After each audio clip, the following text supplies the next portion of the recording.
અમદાવાદના રસ્તાઓ પર ફરી એક વખત જાણે લોહીની નદીઓ વહી. કાળમુખા ડમ્પરે વધુ એક હસતા રમતા પરિવારનો માળો વીખી નાખ્યો, જેમાં મા પોતાની દીકરીના ઘરના સારા સમાચાર લેવા નીકળી હતી. તેને ક્યાં ખબર હતી કે રસ્તામાં જ મોત તેનો શિકાર કરવા બેઠું છે.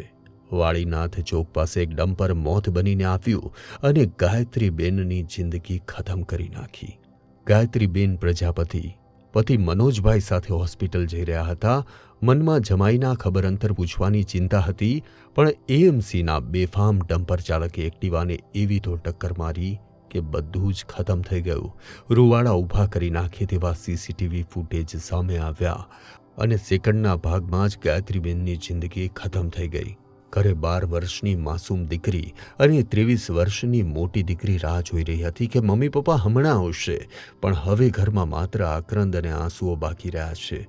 એમ કહીએ કે 2 દીકરીઓ પરથી માતાની છત્રછાયા જતી રહી છે. ત્યારે સવાલ એ થાય કે તંત્રના પ્રકારના અંધેર વહીવટનો ભોગ નિર્દોષ લોકો ક્યાં સુધી ચડતા રહેશે?